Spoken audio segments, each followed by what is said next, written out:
Waalaikumsalam warahmatullahi wabarakatuh. Ya. Alhamdulillahirabbil alamin wa bihi nasta'inu ala umuri dunya waddin. Assalatu wassalamu ala asyrafil anbiya'i wal mursalin wa ala alihi wa sahbihi ajma'in. Amma ba'du.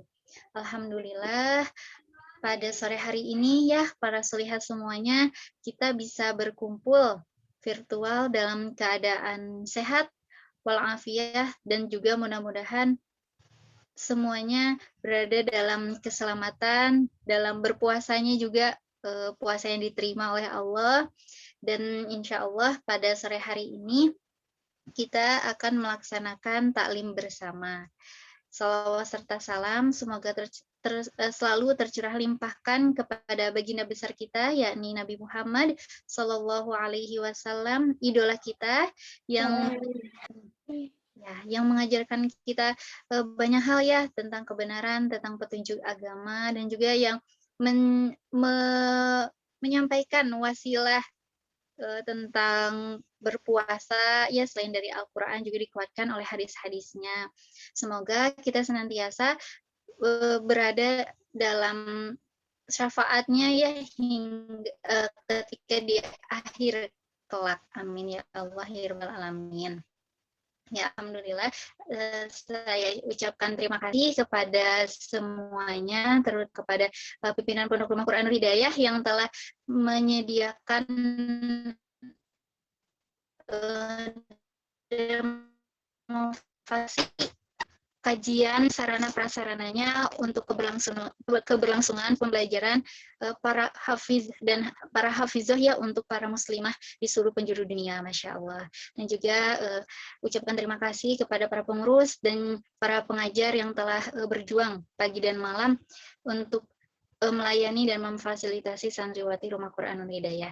Nah, insya Allah pada sore hari ini kita akan melaksanakan kajian ya bersama ustazah kita, yakni Ustazah Tita Meriska Lubis selaku pimpinan Rumah Quran Nur Hidayah.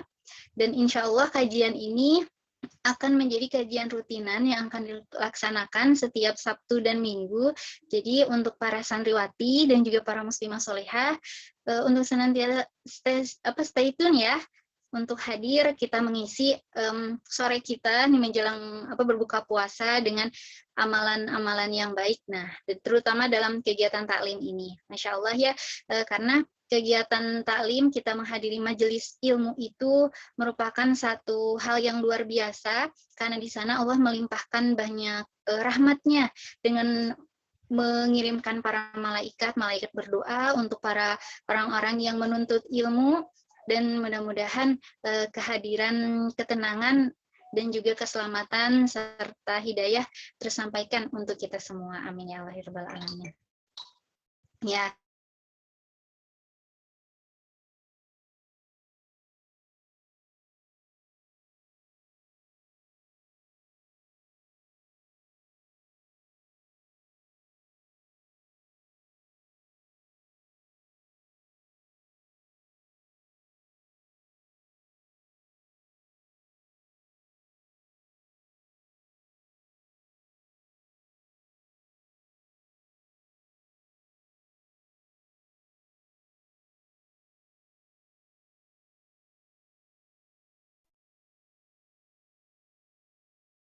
Ya, alhamdulillah.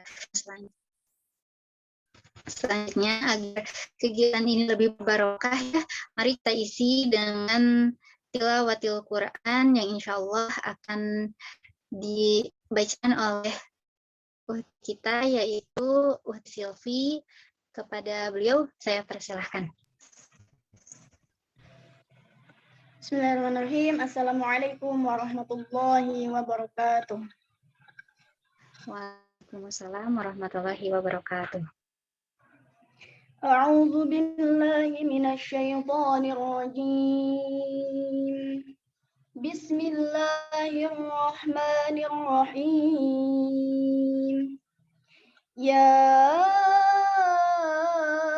ayyuhalladzina amanu وإذا قيل لكم تفسحوا في المجالس فافسحوا يفسح الله لكم وإذا قيل انشزوا فانشزوا يرفع الله الذين آمنوا منكم والذين أوتوا العلم درجات والله بما تعملون خبير يا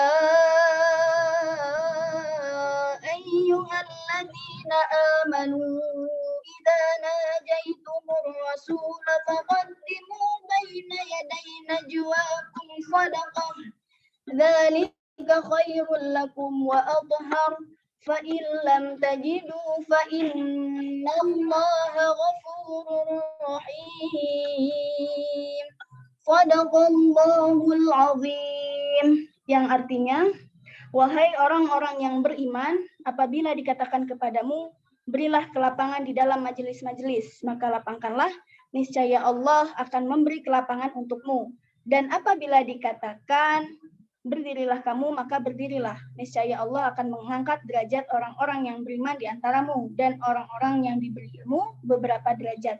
Dan Allah maha teliti terhadap apa yang kamu kerjakan. Wahai orang-orang yang beriman, apabila kamu mengadakan pembicaraan khusus dengan Rasulullah, hendaklah kamu mengeluarkan sedekah kepada orang miskin sebelum melakukan pembicaraan itu. Yang demikian itu lebih baik bagimu dan lebih bersih. Tetapi jika kamu tidak memperoleh yang akan disedekahkan, maka sungguh Allah maha pengampun, maha penyayang. Maha benar Allah dengan segala firman-Nya. Wassalamualaikum warahmatullahi wabarakatuh.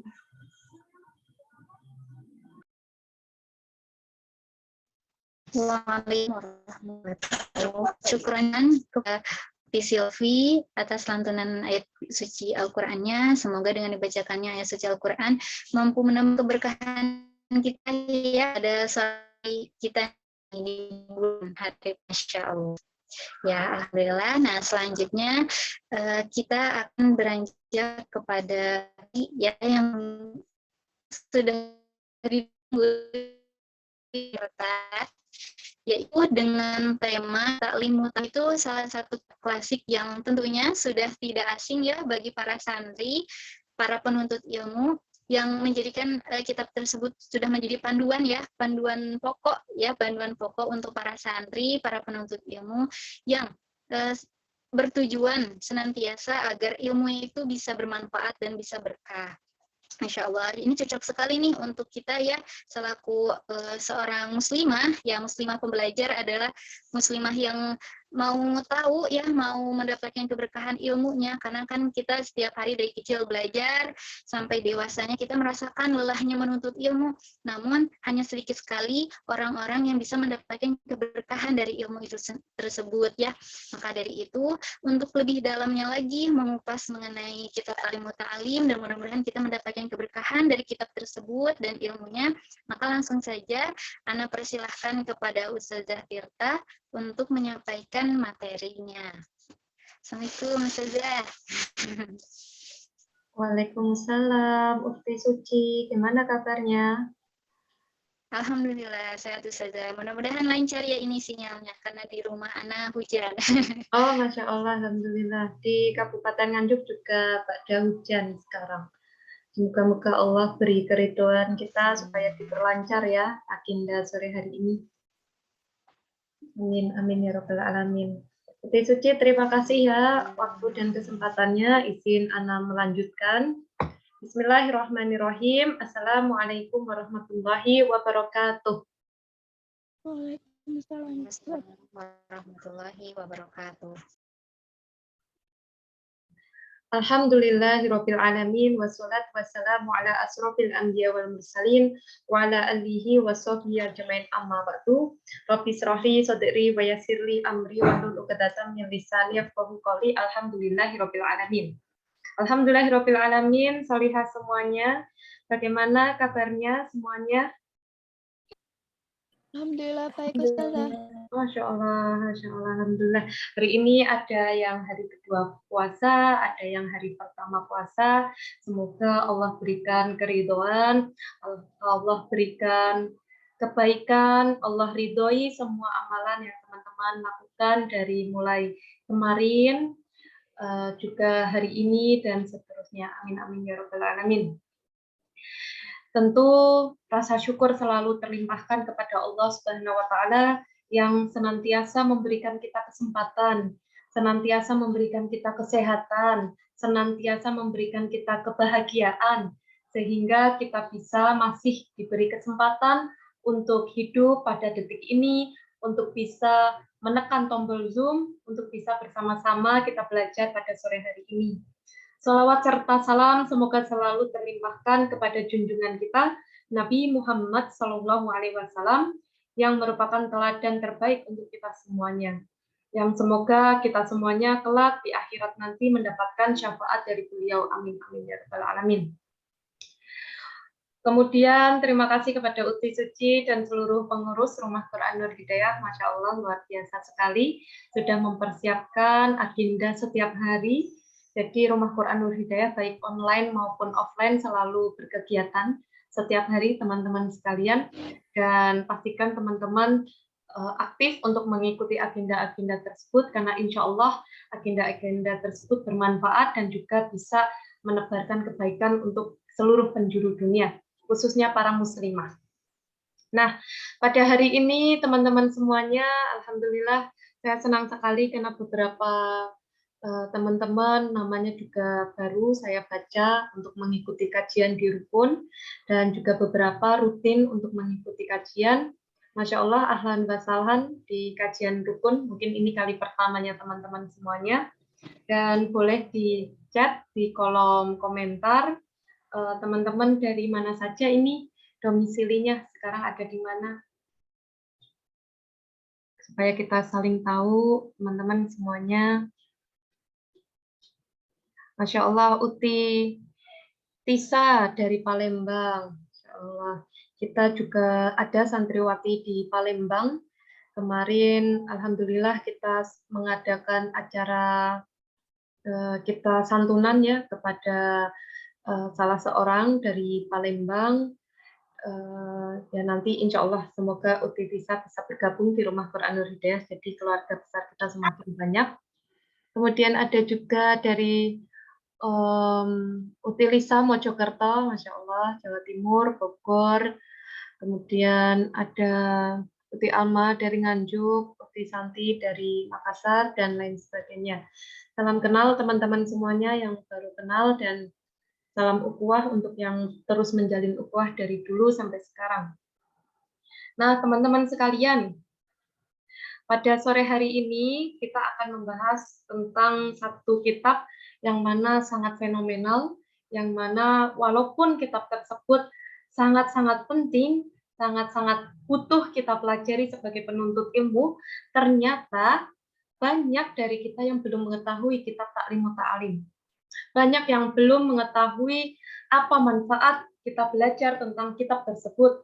Banyak yang belum mengetahui kalau misalnya tidak belajar memangnya kenapa, dan lain sebagainya. Banyak sekali. Kemarin saat dibagikan poster kajian Ta'lim Ta'alim, banyak yang mengirim pesan, Ustazah nanti juz berapa ya Ustazah ini kitabnya. Kemudian ada yang bertanya, Ustazah saya lagi haid belum bisa ikut, dan lain sebagainya. Jadi teman-teman, kitab Ta'lim Ta'alim ini berbentuk kitab buku teman-teman. Buku seperti ini. Kalau misalnya teman-teman bertanya juz berapa, di dalam Ta'lim Ta'alim itu bukan juz teman-teman tarik, tapi pasal, ya pasal. Kemudian apakah haid bisa membukanya? Teman-teman sangat-sangat bisa teman-teman mempelajari kitab Ta'lim Ta'alim. Yang terpenting teman-teman dalam keadaan baik dan menjaga adab-adabnya. Nah, berbicara tentang adab, banyak sekali yang dilupakan oleh para pencari ilmu. Banyak sekali hal-hal yang dikesampingkan oleh para muslimah, para muslim dalam proses mencari ilmu, dalam proses belajar. Banyak yang mengira bahwa proses belajar itu hanya sekedar kita memasukkan keilmuan ke pikiran kita. Masuk terus, membaca terus, kemudian kita belajar terus dari pagi sampai pagi lagi, tapi melupakan tentang hal yang sangat penting, jauh lebih penting sebelum ilmu itu, yaitu adalah adab. Adab sangat penting untuk dipelajari para pencari ilmu, karena dengan kita, para pencari ilmu, memahami adab, bahkan mempraktikkannya dalam kehidupan kita sehari-hari, maka kita akan mendapatkan keberkahan dari ilmu tersebut. Apa indikator keberkahan dalam sebuah ilmu tersebut? Keberkahannya adalah apakah kita mengamalkan dan mempraktikkan ilmu tersebut atau tidak.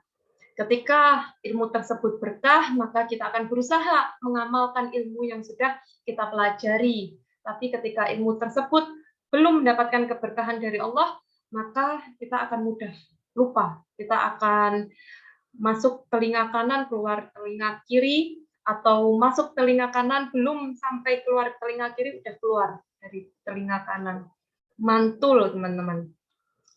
Nah, hal tersebut kenapa, teman-teman? Kenapa kok ada orang yang ketika mendapatkan sebuah keilmuan dimudahkan, kemudian diperlancar, padahal belajarnya sama saja. Ada yang orang lain sudah belajar dengan sangat keras, tapi kenapa susah sekali? Nah, banyak faktornya, teman-teman. Semua atas izin Allah Subhanahu wa Ta'ala. Tapi salah satu faktornya adalah tentang bagaimana adab kita ketika kita belajar tersebut. Jangan-jangan sebelum belajar kita dalam keadaan yang belum bersuci. Jangan-jangan saat kita belajar, kitab-kitabnya sering ditumpuk-tumpuk. Kemudian jangan-jangan ketika kita belajar, kita banyak melakukan maksiat. Jangan-jangan kita banyak tidak hormat dengan guru. Jangan-jangan kita banyak menzolimi teman-teman kita. Jangan-jangan kita banyak pelit kepada hamba-hamba Allah yang lainnya. Dan banyak sekali, teman-teman, yang mungkin terkadang dilupakan oleh para pencari ilmu. Banyak yang menyampaikan, Ustazah, saya belajar aja. Beli buku, kemudian membaca, kemudian ujian, selesai. Tapi tidak untuk bagi para muslimah, tidak untuk bagi para muslim, orang Islam. Semua harus diperhitungkan, semua harus mempraktekkan adab-adab yang ada. Mulai dari adab kitabnya, adab kita siap ya, kita siap lahir dan batin, kita menyiapkan kesucian kita sebelum kita belajar, kita menyiapkan tempat belajar kita menyiapkan kitab dan peralatan belajar kita hikmat, taat kepada guru-guru kita patuh kepada guru-guru kita, pengajar kita, kemudian kita sayang kepada teman-teman kita sayang kepada sekeliling kita. Insya Allah, teman-teman, maka ilmu itu atas izin Allah Subhanahu wa Ta'ala akan mudah untuk masuk ke pikiran kita, kemudian mudah juga untuk kita praktikkan.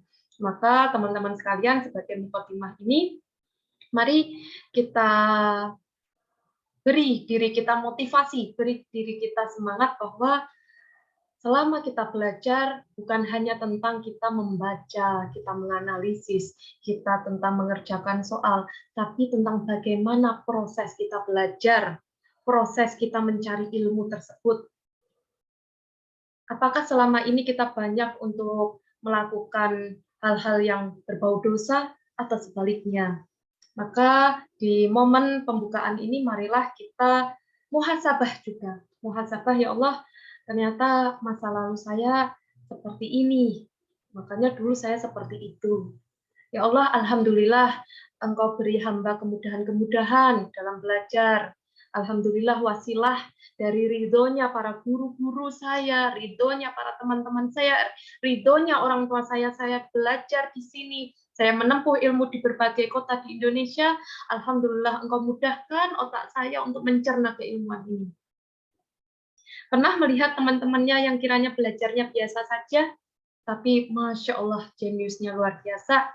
Nah, mungkin secara belajar biasa saja, teman-teman, sama dengan yang lainnya. Tapi tentang konteksnya, penyertaannya, dia hikmat kepada gurunya, dia patuh kepada orang tuanya, dia taat kepada Allah, dia sayang pada teman-temannya. Masya Allah, teman-teman sekalian. Jadi itu untuk pembukanya, izin share screen teman-teman semuanya.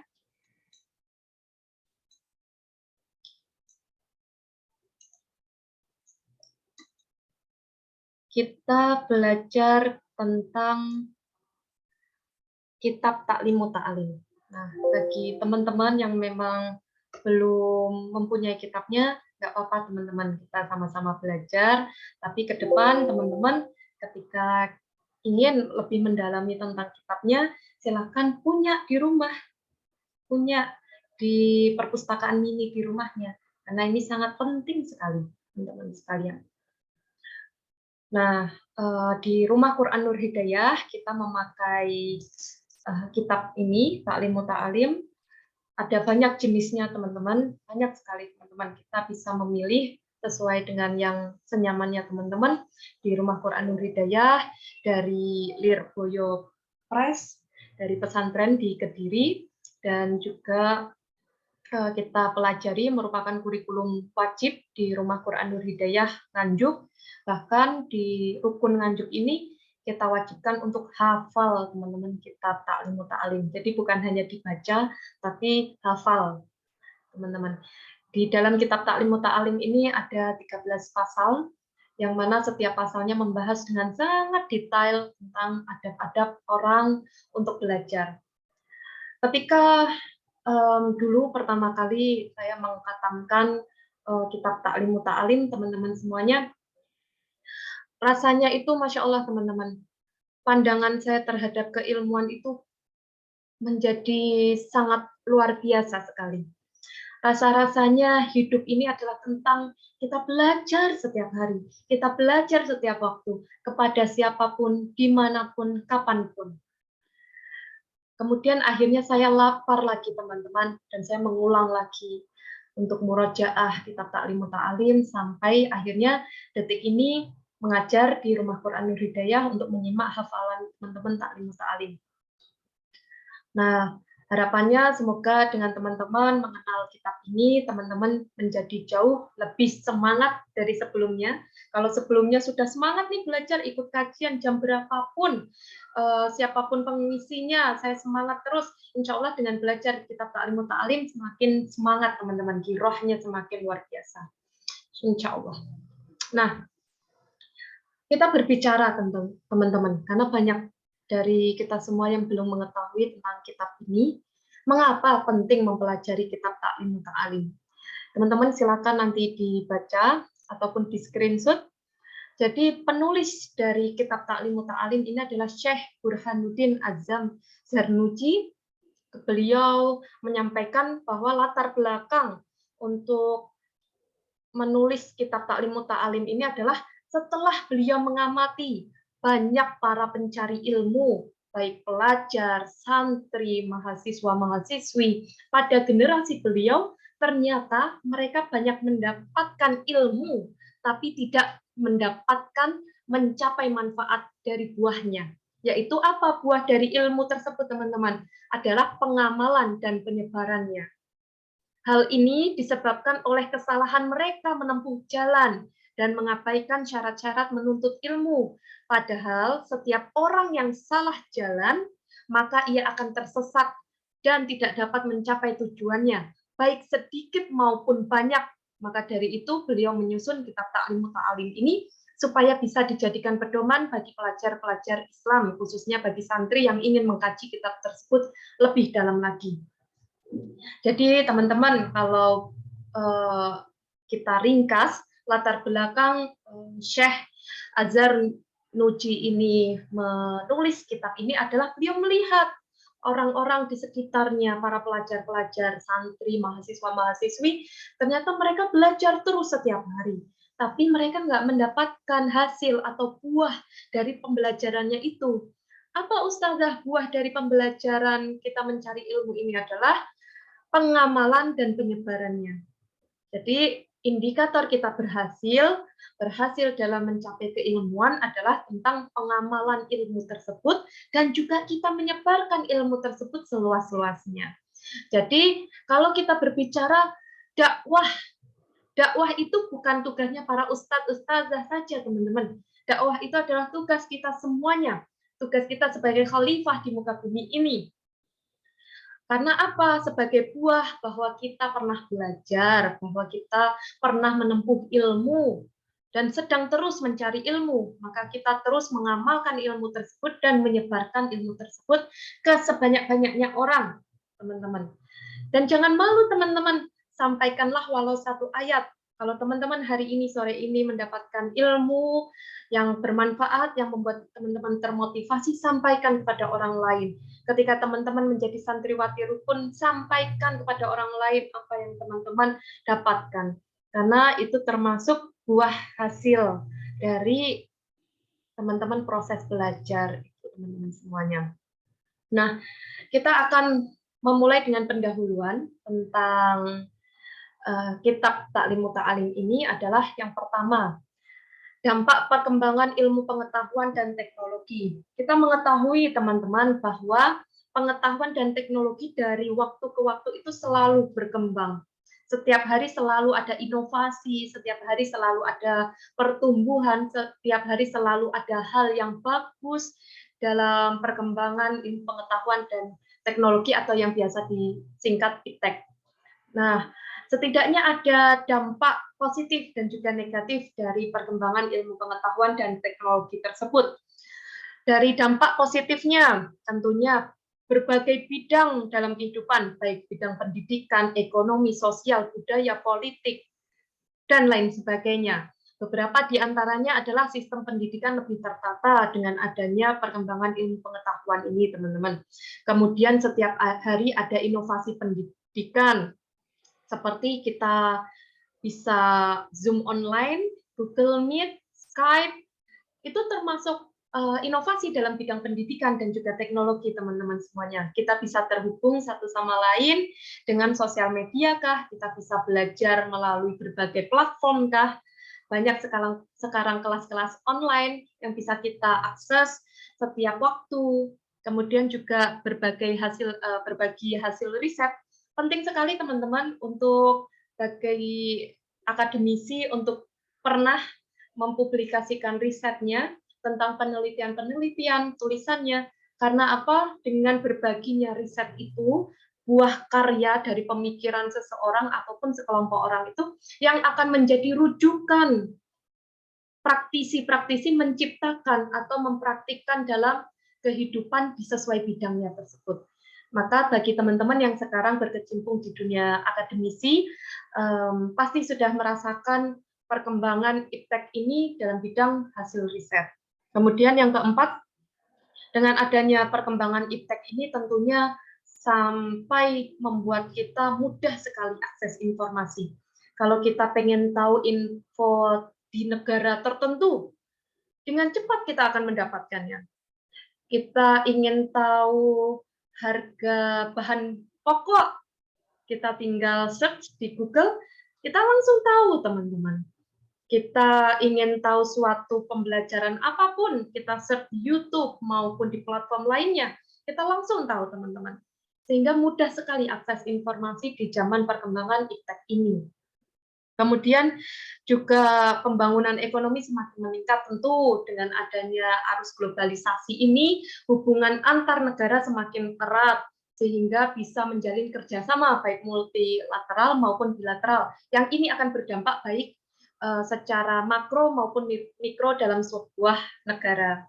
Nah, dengan adanya berbagai dampak positif, perkembangan IPTEK tersebut tentunya juga banyak, teman-teman, dampak negatif yang apabila perkembangan tersebut disalahgunakan. Kemudian yang pertama, dampak negatifnya adalah mempudarnya nilai-nilai bangsa. Dengan orang bisa mengakses informasi dengan mudahnya, bisa mengetahui budaya-budaya di negara lain, maka akan mudah untuk tercampurnya budaya-budaya tersebut dalam personal manusia tersebut, teman-teman. Kita punya budaya timur, teman-teman, pakaian budaya timur, kita punya bagaimana cara bertutur kata kita, bagaimana kita berinteraksi dengan orang lain. Tapi ketika kemudian dengan perkembangan IPTEK yang disalahgunakan, mudahnya informasi itu masuk ke dalam personal, maka akan lunturnya nilai-nilai bangsa yang menjadi jati diri bangsa Indonesia ini. Kemudian yang kedua, dengan adanya perkembangan iptek yang diselewengkan, maka individu akan cenderung individualis. Teman-teman bisa mengetahui bahwa banyak sekali kita melihat di sekeliling kita, apapun hanya tentang aku, apapun tentang saya, tapi bagaimana tentang jiwa sosial kita? Padahal Indonesia terkenal dengan persatuan, Indonesia terkenal dengan gotong royongnya, Indonesia terkenal dengan kolaborasi aksinya. Namun dengan adanya ketidakpahaman penggunaan iptek tersebut, maka membuat orang-orang menjadi lebih individualis, tidak memikirkan tentang kemaslahatan orang lain, hanya berfokus pada individual semata. Kemudian yang ketiga, penyelewengan akses informasi. Wah, ini banyak sekali terjadi ya dalam kehidupan masyarakat kita. Setiap hari banyak sekali kiriman-kiriman informasi. Yang terkadang di dalam informasi tersebut banyak hal-hal yang disalahgunakan, kemudian bisa menjadi fitnah satu sama lain, terus memecah belah kelompok lain, sehingga terjadinya perpecahan, terjadinya peperangan, dan lain sebagainya. Kemudian yang keempat, tersebarnya berita hoax.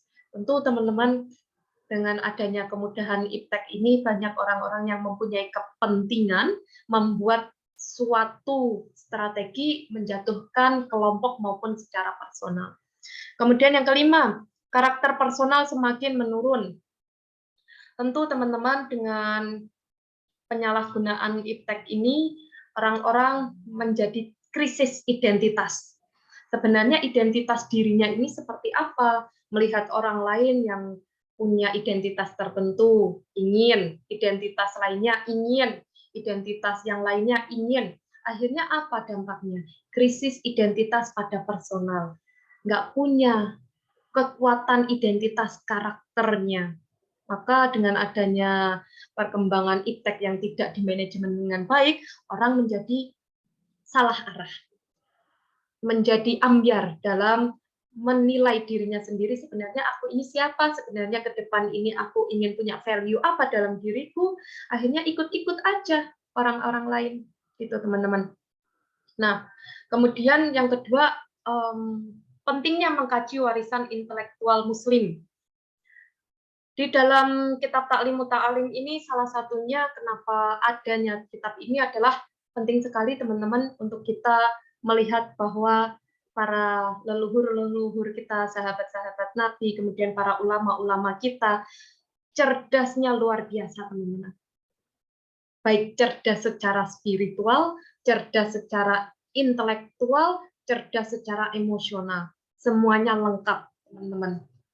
Namun dengan adanya informasi yang datang kepada diri kita, setiap hari kita disajikan oleh orang-orang yang terkesan pintar, tapi tidak beriman, maka dari itu, akhirnya kecenderungan orang-orang Muslim, akhirnya punya idola tuh orang-orang yang bukan intelektual Muslim.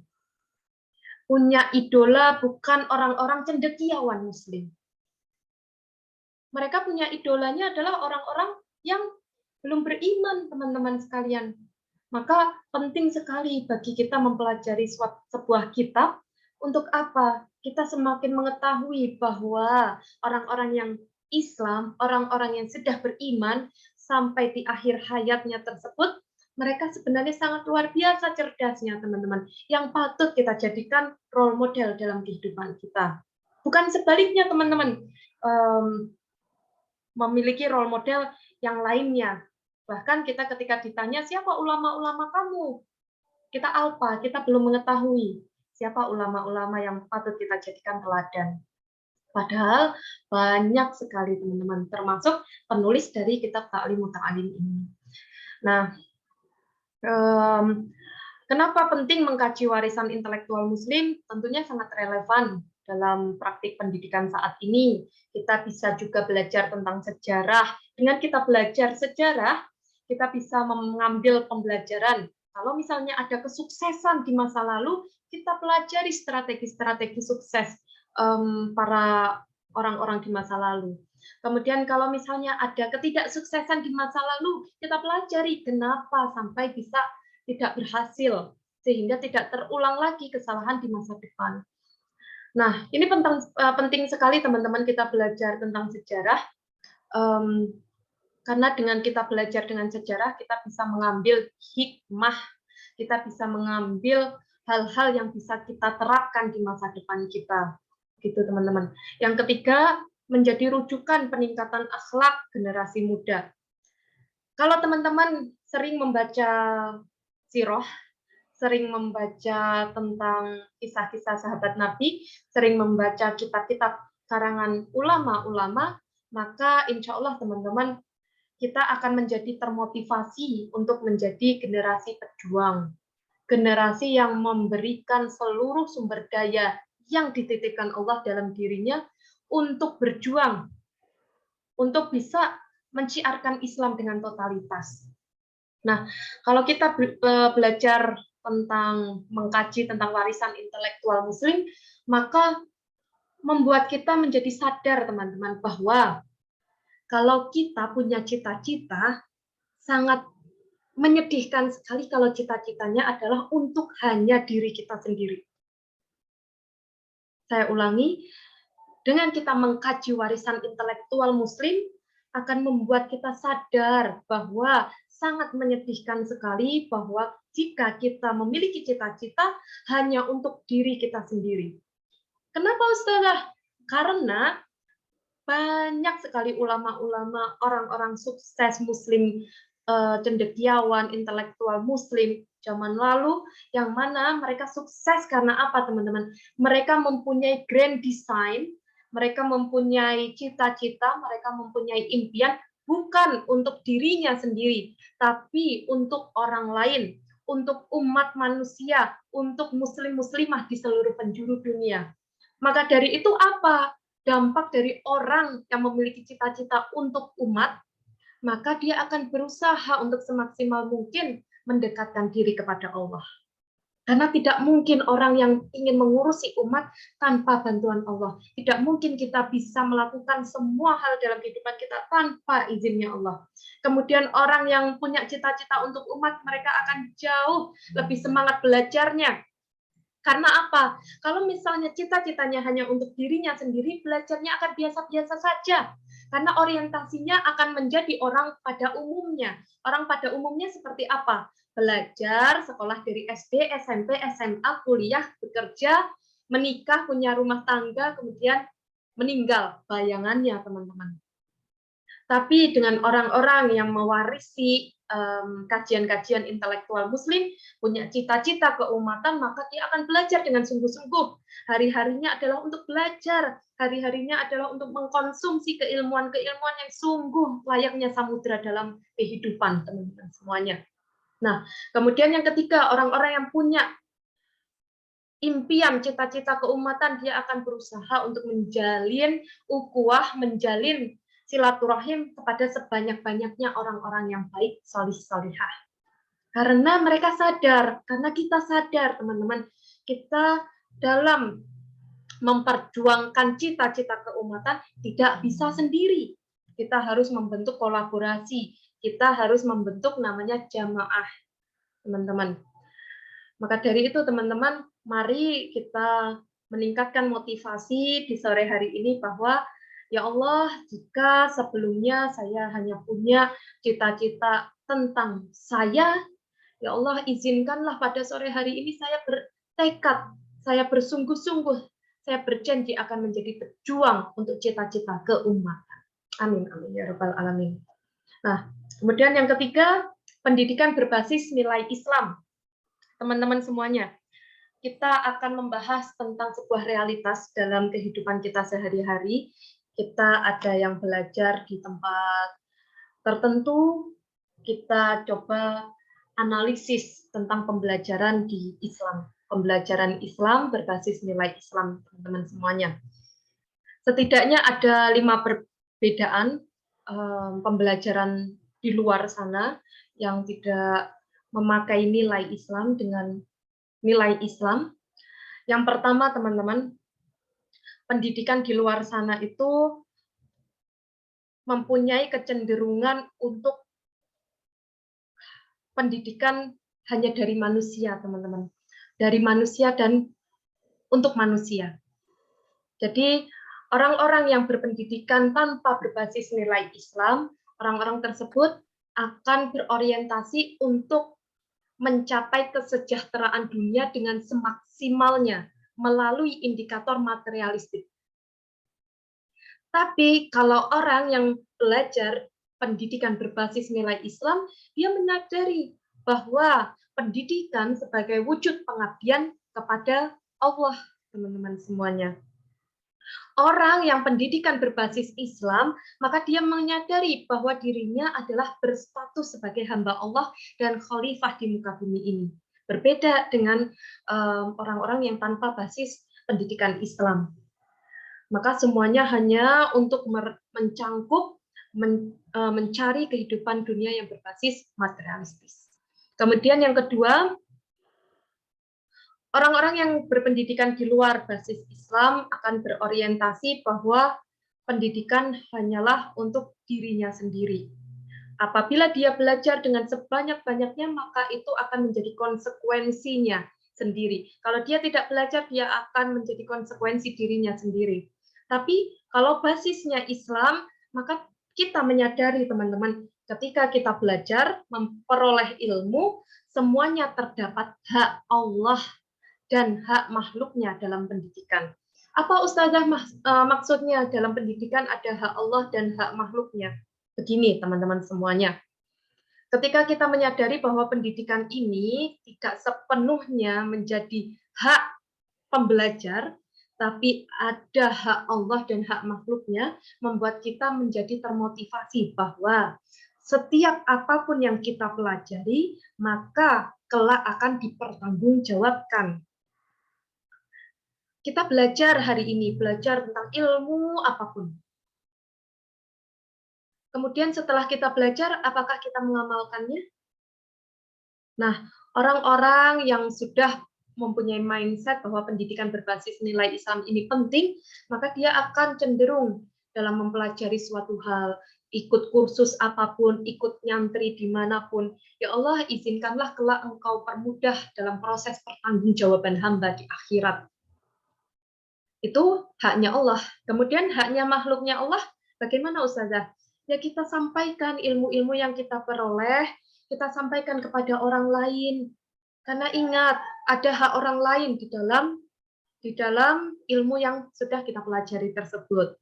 Nah, ini menjadi motivasi kita ya untuk kelak menjadi pendakwah di berbagai profesi kita.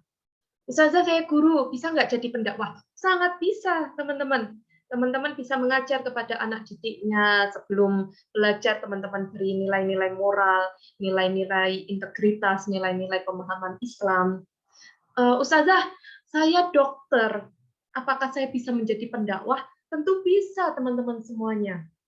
Misalnya, ketika teman-teman mengobati pasien, teman-teman ingatkan kepada pasien bahwa dokter ini adalah wasilah yang membantu untuk pengobatan, bukan yang mengobati. Yang mengobati dan menyembuhkan itu adalah Allah. Jadi dokter pun bisa menjadi pendakwah dengan menanamkan nilai-nilai tauhid kepada pasien-pasiennya. Apalagi Ustazah, peran dokter dalam berdakwah tentu banyak sekali teman-teman sekalian. Misalnya teman-teman yang bekerja di lingkup medis, teman-teman di rumah sakit, teman-teman sosialisasi kepada para pasien, sosialisasi kepada para penunggu pasien, keluarga pasien, bahwa sekalipun dalam keadaan sakit, sekalipun dalam keadaan menemani keluarganya yang sakit, sholat tidak boleh ditinggalkan. Nah, dulu saya pernah berdakwah kepada teman-teman medis ya teman-teman, baik dari lingkup dokter, perawat, bidan, dan lain sebagainya, bahwa saya sampaikan teman-teman, dokter ini menjadi salah satu hal yang mengingatkan orang-orang banyak tentang sholat, tentang kebaikan-kebaikan. Salah satunya yang mengingatkan ketika mereka sedang dalam rawat inap. Karena banyak sekali teman-teman, saya pernah tinggal di rumah sakit dalam waktu yang cukup lama, dan saya di sana melihat banyak orang-orang yang ketika azan tidak tergerak hatinya untuk sholat. Ketika ditanya, ya karena sedang sibuk untuk menunggu pasien, keluarganya. Nah, yang pasiennya sendiri ditanya, kenapa nggak sholat? Ya karena sakit.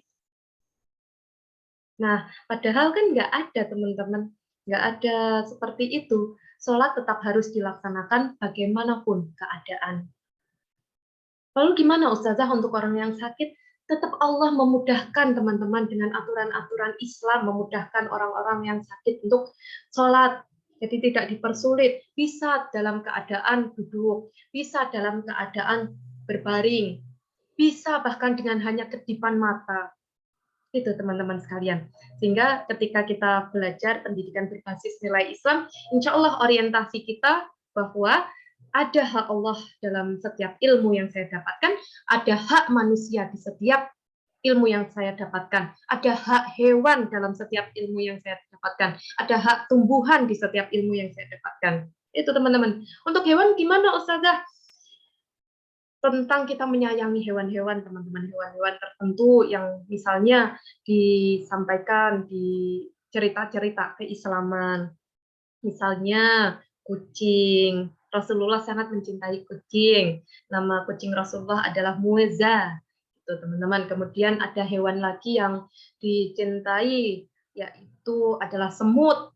Ya, kita bisa belajar juga dari semut bahwa lakukanlah kebaikan sedikit apapun, sekalipun diketawain sama orang-orang lain, terus saja berbuat baik. Saat semut berusaha untuk mengambil air ketika Nabi Ibrahim sedang dibakar, teman-teman semuanya diketawain teman-teman sama hewan lain. Semut, kenapa kamu ngambil air? Kamu itu kecil sekali. Untuk apa air yang kamu bawa ini nggak berguna? Kemudian semut menjawab teman-teman bahwa setidaknya walaupun air yang kami bawa ini sedikit, setidaknya kelak ketika Allah bertanya apa yang sudah kami lakukan untuk menyelamatkan Nabi Ibrahim, maka kami bisa menjawab kami sudah menggotong air untuk bisa memadamkan api yang sedang berkobar membakar Nabi Ibrahim tersebut. Tidak bergetar hati kita mendengar itu, sungguh bergetar teman-teman sekalian. Bagi kita yang selama ini sering insecure, sering kita merasa sedih, saya hanya bisa melakukan ini, teman-teman sudah melakukan itu. Saya hanya bisa melakukan ini, teman-teman sudah melakukan banyak karya. Enggak, teman-teman. Indikator kebaikan itu bukan tentang teman-teman melakukan hal besar atau hal kecil. Teman-teman, indikator kebaikan adalah teman-teman merasakan hadirnya Allah, membayangkan Allah tersenyum ketika teman-teman melakukan kebaikan tersebut. Apakah perlu pujian dari manusia? Tidak perlu, teman-teman. Sangat-sangat tidak perlu. Apakah perlu penilaian kebaikan-kebaikan dari manusia? Sangat tidak perlu, teman-teman. Karena setiap orang ini punya perannya masing-masing dalam kehidupan.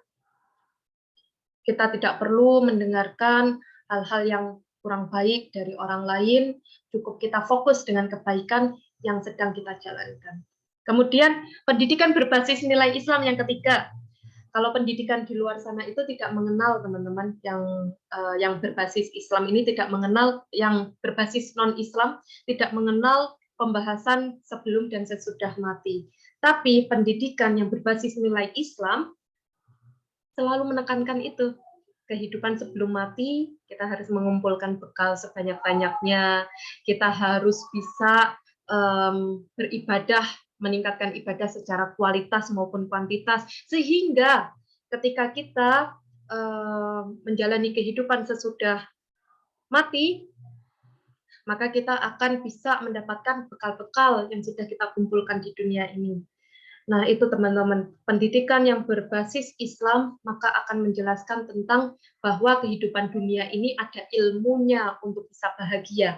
Pun kehidupan di akhirat juga ada ilmunya untuk bisa bahagia. Kemudian yang keempat, pendidikan basis non-Islam tidak membahas tentang pahala dan dosa. Apapun menjadi halal, menjadi baik untuk dilakukan. Apapun menjadi sangat baik untuk dilakukan, yang penting mencapai tujuannya. Tapi di dalam Islam tidak, teman-teman. Pendidikan berbasis nilai Islam maka akan berkecenderungan untuk membahas tentang pahala dan dosa. Apabila kita belajar, kita menempuh ilmu, maka malaikat akan mengepakkan sayapnya, dimudahkan kita jalan menuju surga, mendapatkan pahala dari Allah. Apapun pendidikan berbasis Islam, kita akan membahas pahala. Misalnya, kita taat kepada guru, kita akan mendapatkan pahala dari Allah. Kita sayang kepada teman-teman, kita akan mendapatkan pahala dari Allah. Sebaliknya, ketika kita curang, kita nyontek, kita nggak taat sama guru, kita akan dapat dosa, teman-teman sekalian. Nah, itulah yang membedakan pendidikan yang non-Islam dengan pendidikan basis Islam, teman-teman sekalian. Kita akan menjadi punya mindset bahwa ada loh aturan-aturan yang sudah dibuat Allah, yang sudah dipersembahkan untuk kita lakukan akan mendapatkan pahala, dan ada loh larangan-larangan yang Allah larang kita lakukan, karena dengan kita melakukan hal tersebut kita akan mendapatkan dosa. Kemudian yang kelima, pendidikan basis non-Islam akan berusaha untuk mengumpulkan berkas-berkas duniawi sebanyak-banyaknya. Pendidikan berbasis non-Islam akan berusaha untuk setiap waktu mengumpulkan segala bentuk materialistis yang ada di seluruh penjuru dunia tanpa memikirkan orang-orang lain.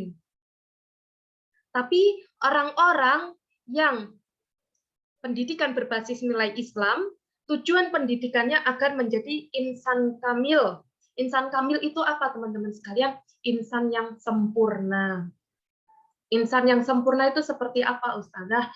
Insan yang sempurna adalah insan yang dapat untuk bisa mendapatkan dunianya, kemudian juga insya Allah berorientasi kepada akhiratnya. Itu teman-teman semuanya. Nah, kita membahas tentang apakah makna belajar. Dari dulu kita belajar, tapi kita belum tahu nih makna belajar itu apa.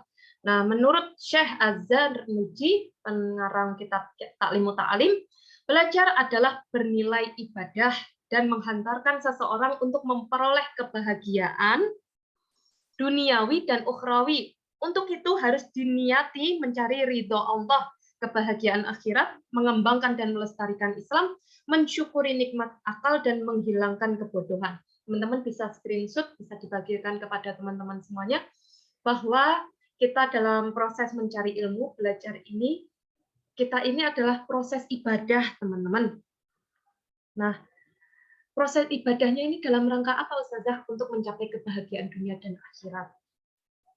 Ya, kebahagiaan duniawi dan ukhrawi, diniati untuk mencari ridhonya Allah, mengembangkan Islam ke seluruh penjuru dunia supaya orang-orang paham bahwa Islam ini lembut, Islam ini sangat luar biasa, gitu teman-teman semuanya. Pun kita belajar juga dalam rangka mensyukuri nikmat akal. Apa yang membedakan manusia dengan makhluk yang lainnya, hewan dan tumbuhan, yaitu akalnya.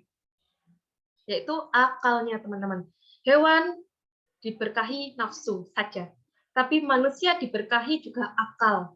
Maka di dalam Al-Quran selalu disampaikan orang-orang yang beruntung itu adalah orang-orang yang seperti apa. Salah satunya, orang-orang yang beruntung adalah orang-orang yang berpikir.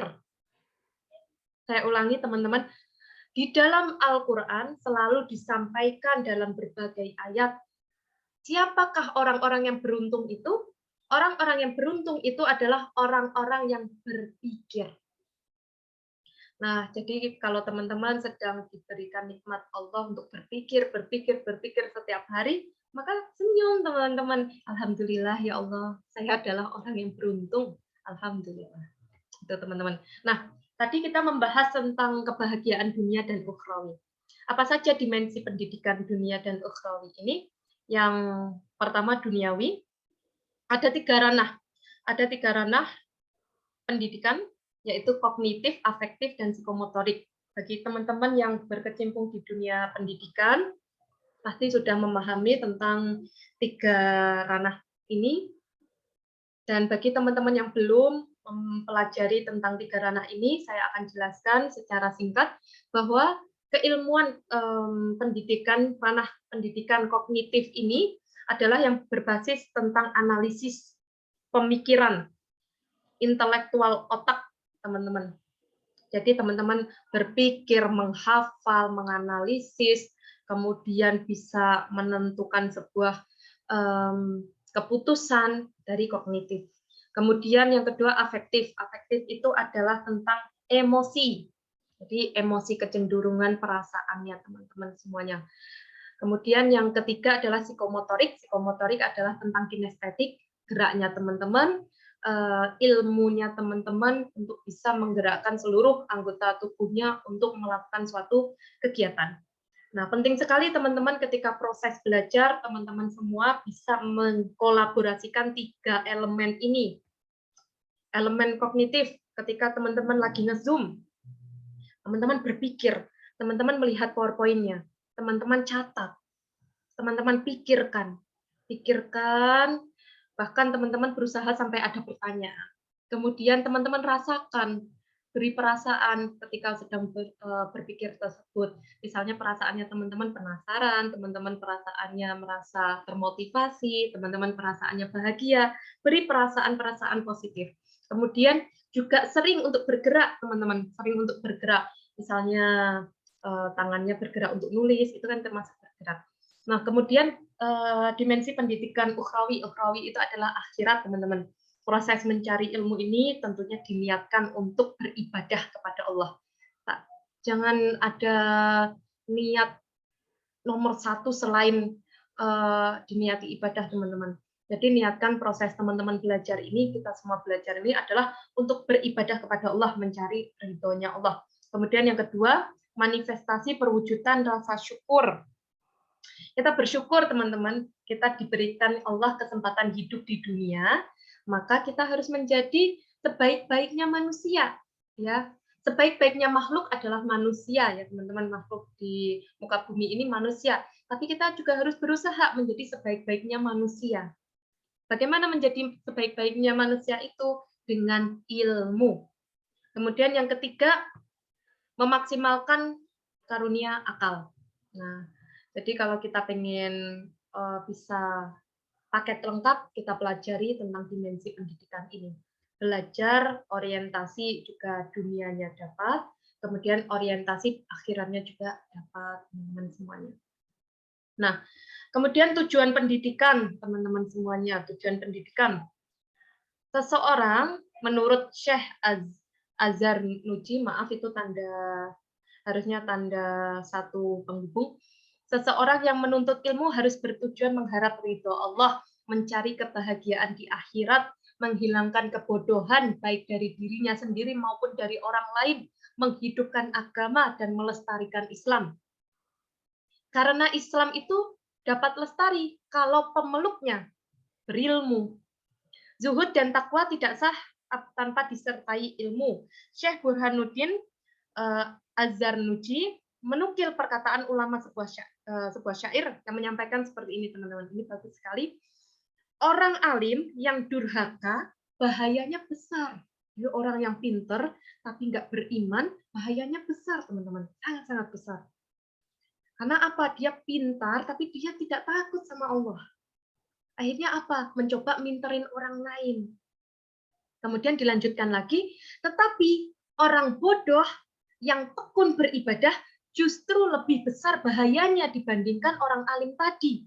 Keduanya adalah penyebab fitnah di kalangan umat dan tidak layak dijadikan panutan. Masya Allah, teman-teman ya. Jadi ada dua orang yang tidak layak, dua jenis manusia yang tidak layak dijadikan panutan adalah orang yang alim tapi durhaka, tidak beriman. Kemudian yang kedua adalah orang yang bodoh, walaupun dia beribadah. Karena beribadah pun perlu ilmunya. Nah, dua jenis manusia ini ketika dijadikan panutan, maka akan membuat fitnah tersebar di seluruh penjuru dunia ini. Nah, mari kita kelak ketika Allah izinkan kita memilih seorang pemimpin, mari kita pilih pemimpin-pemimpin yang pertama tidak durhaka ya, tidak durhaka, kemudian alim. Sehingga lengkap teman-teman, takut kepada Allah dan juga cerdas. Nah, pemimpin yang paket lengkap tersebut akhirnya apa? Bisa membawa kemaslahatan bagi yang dipimpinnya, teman-teman semuanya. Nah, itu teman-teman semuanya, karena sudah pukul 17.12, masih banyak materi yang akan disampaikan sebenarnya, namun dari itu mungkin saya cukupkan. Ini masih banyak ya teman-teman ya, keutamaan menuntut ilmu, kita akan di lain kesempatan, namun sebelumnya saya berikan sebuah kisah yang sangat menginspirasi. Saya yakin semuanya di sini adalah calon-calon ibu yang salihah, yang juga mungkin beberapa sudah menjadi ibu. Saya ceritakan tentang kisah Ibunda Imam Asy-Syafi'i, teman-teman. Imam Asy-Syafi'i adalah imam ulama yang sangat masyhur dalam perihal keilmuan, tapi ketika kita mempelajari seorang panutan, patut kita pelajari ibunya juga. Nah, jadi Ibunda Imam Syafi'i ini adalah janda, teman-teman semuanya, jadi single parent, yang mana dengan ekonomi yang sangat-sangat terbatas. Beliau adalah penjahit. Walaupun dengan ekonomi yang sangat terbatas, Ibunda Imam Syafi'i ini selalu yang nomor satu mendukung dalam upaya pendidikan Imam Syafi'i. Hal ini terbukti dari apa, teman-teman? Imam Syafi'i kecil ini selalu disekolahkan di tempat-tempat yang terbaik, dengan lingkungan-lingkungan yang terbaik, didukung pembelajarannya. Hingga pada suatu hari Syafi'i kecil ini pulang ke rumah. Dalam keadaan apa? Dalam keadaan menangis. Anak kecil, teman-teman, anak yang masih kecil menangis. Wajarnya anak kecil yang menangis pulang-pulang ke rumah itu biasanya minta jajan atau bertengkar dengan temannya, gitu ya. Tapi Syafi'i kecil itu menangis karena apa, teman-teman semuanya? Syafi'i kecil menangis dan menyampaikan kepada ibundanya, "Ibu, di kota ini ada sekolah yang terbaik, jauh lebih baik dari sekolahku yang sebelumnya. Dan saya pengen sekali sekolah di sana. Tapi Ibu, sekolah di sana hanya untuk orang-orang yang kaya. Dan kita tidak punya uang untuk bisa sekolah di sana." Kemudian Ibunda Imam Syafi'i seperti apa? Ketika mendengarkan Syafi'i pengen sekolah di tempat terbaik tapi mahal, beliau menatap Imam Syafi'i kecil dengan penuh optimis, kemudian mengajak Imam Syafi'i, "Ayo kita keluar." Diajak Syafi'i, dibonceng naik sepeda, kemudian dibelokkan ke kanan, padahal sekolahnya ini ke kiri. Sekolah yang terbaik itu di kiri. Syafi'i bingung, "Ibu, kan sekolahnya itu sebelah kiri, kenapa ke kanan?" "Sudah, diam, ikuti saja Ibu." Ternyata Syafi'i dibawa ke sebuah pasar, teman-teman. Pasar, dan di pasar itu ngapain? Ibunya membelikan bangku untuk Syafi'i. Syafi'i kebingungan, saya kan mau sekolah, kok diberikan bangku? Kemudian ibunya masih meminta untuk Syafi'i diam, Yung, luka kenapa lagi batismu, nah? Nah, untuk Syafi'i tetap diam, kemudian ibunya mengendarai sepeda membonceng Syafi'i ke sekolah tersebut, dan Syafi'i diminta, "Syafi'i, kamu diam di sini tunggu ibu ya."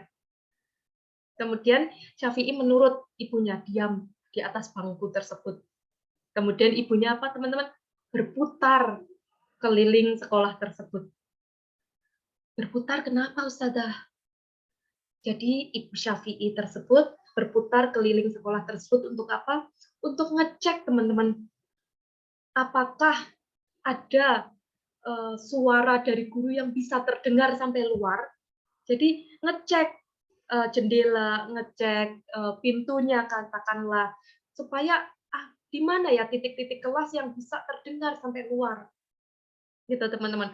Ibunda Syafi'i mendengarkan, oh di sini suaranya kurang keras, oh di sini suaranya masih tidak jelas, oh di sini suaranya jelas sampai luar. Akhirnya beliau datang ke Syafi'i, Syafi'i, ayo ikut bunda, ikut ibu. Ibu tunjukkan tempat kamu belajar. Akhirnya apa? Syafi'i duduk, ditempatkan ibundanya di luar kelas tersebut, di mana yang bisa didengar sampai luar. Apakah zaman dulu belum ada pembulian, teman-teman? Sudah ada pembulian, teman-teman. Jadi orang-orang yang bisa masuk kelas tersebut mengejek Syafi'i, ya kamu orang miskin, nggak bisa masuk kelas. Kamu akhirnya di dalam kelas saja, gitu teman-teman. Tapi Syafi'i tetap pede karena orientasinya adalah mencari ilmu, bukan untuk gengsi-gengsian. Nah ini pembelajaran untuk kita semua teman-teman, belajar ya untuk mencari ilmu ridhonya Allah, bukan untuk meningkatkan gengsi kita semuanya. Ya, apapun nanti gelarnya teman-teman, kelak itu hanya sebatas gelar teman-teman, tapi tentang manfaatnya, buahnya itu teman-teman. Nah, belajar dari kemudian Syafi'i pun belajar terus sampai akhirnya pada suatu hari guru di kelas tersebut gak bisa hadir karena suatu hal, dan Syafi'i masuk ke dalam kelas tersebut menyampaikan, wahai teman-teman, izinkanlah saya mengajar untuk menggantikan guru tersebut. Tentunya teman-temannya ketawa, ya kamu cuman belajar di luar, kamu mau ngajarin kami, ngajar apa? Izinkanlah saya untuk bisa mengajar satu kali ini saja. Akhirnya Syafi'i mengajar saat satu hari itu teman-teman, dan tahu teman-teman, teman-temannya yang diajar tersebut suka dengan cara mengajarnya Syafi'i, senang, sampai mereka terpukau, materinya jelas, penjelasannya luar biasa, dan mereka menyampaikan kepada bapak ibunya, bapak ibu, di sekolah saya tadi guru nggak masuk, kemudian digantikan oleh anak yang belajar di luar. Hingga singkat cerita Syafi'i pun menjadi pengajar di sekolah tersebut, teman-teman. Dan uang hasil dari jerih payah mengajarnya tersebut disampaikan kepada ibunya, teman-teman semuanya, ibundanya Syafi'i kecil. Nah, ini untuk pembelajaran kita sebagai muslimah, teman-teman semuanya, bahwa kelak kalau Allah izinkan kita dikaruniai anak, sekarang sedang dikaruniai anak, apapun yang berhubungan dengan pendidikan anak, bagaimanapun kondisi kita, ekonomi kita, sosial kita, mental kita, ayo kita dukung anak-anak kita dalam proses belajarnya. Jangan sampai kita menjadi ibunda yang pesimis. Kita harus menjadi ibunda yang optimis, yang selalu membuat anak itu senang. Ayo kita les di sini, ayo kita sekolah terbaik. Bunda bayarnya mahal, Bunda akan carikan. Itu teman-teman. Bagaimanapun keadaan bundanya selalu tersenyum kepada anaknya dan selalu memberikan kalimat-kalimat positif, doa-doa positif dipanjatkan kepada Allah Subhanahu wa taala, hingga Syafi'i menjadi seorang imam dan ulama besar dunia yang sampai sekarang terus diingat. Banyak sekali kata-kata dari Syafi'i, jika kamu tidak tahan terhadap penatnya belajar, maka kamu akan menanggung bahayanya kebodohan. Ilmu itu seperti air, jika ia tidak bergerak, maka ia akan menjadi keruh lalu membusuk.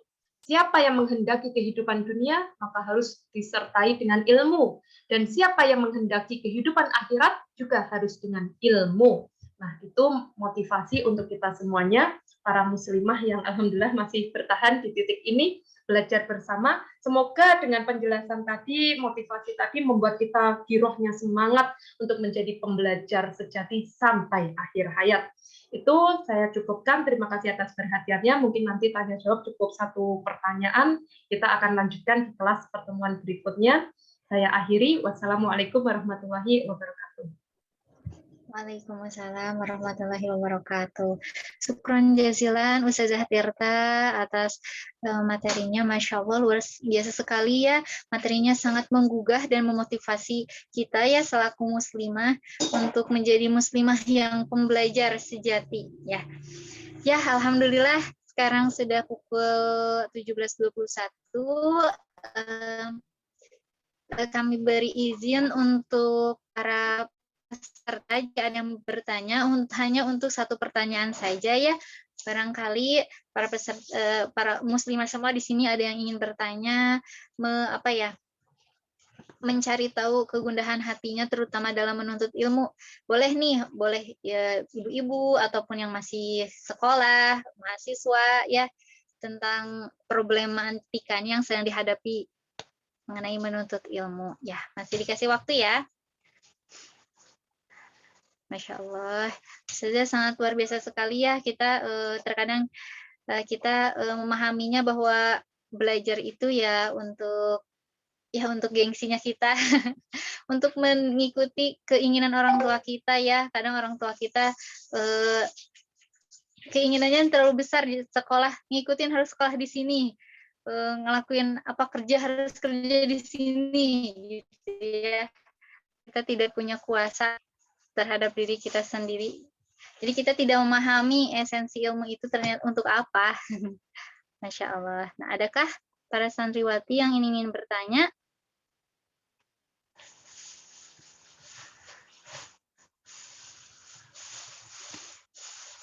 Ya, mungkin boleh izin bertanya dari Ana ya, Ustazah.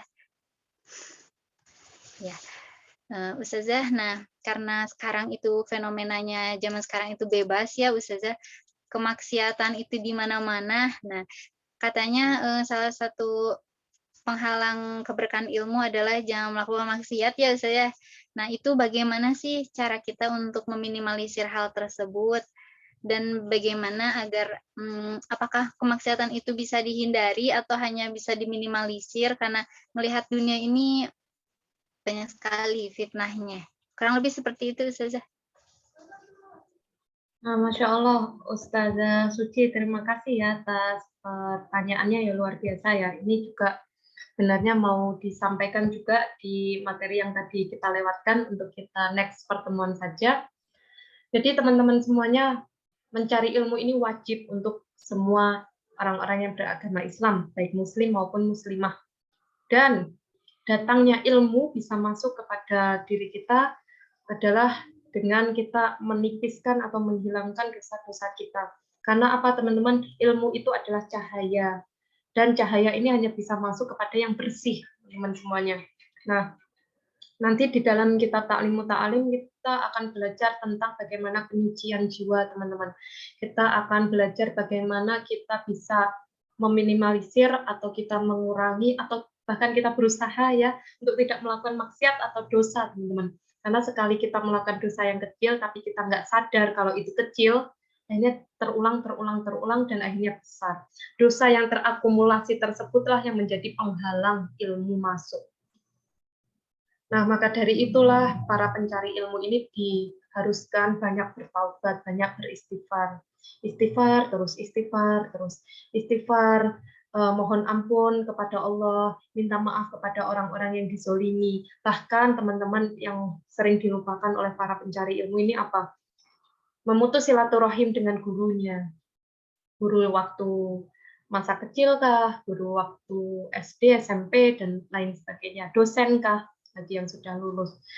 Tidak hanya pendidikan formal, tapi juga non-formal. Terkadang dilupakan guru-guru yang sudah menyampaikan keilmuan. Nah, maka dari itu teman-teman ingat-ingat lagi guru-gurunya, jalin silaturahim lagi, tanya kabarnya, fasilitasi kebutuhan-kebutuhannya. Kita jadi murid, nggak ada namanya mantan murid, teman-teman.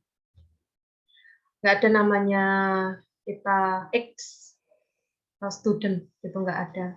Kita terus menjadi murid beliau, teman-teman, karena ilmunya beliau sudah nempel di kita. Entah kita gunakan atau enggak sekarang, setidaknya beliau pernah menyampaikan ilmu. Itu teman-teman semuanya. Terus gimana Ustazah kita menghindari maksiat, Ustazah? Kita banyak muhasabah, teman-teman semuanya. Banyak muhasabah dosa-dosa yang lalu dan berdoa kepada Allah.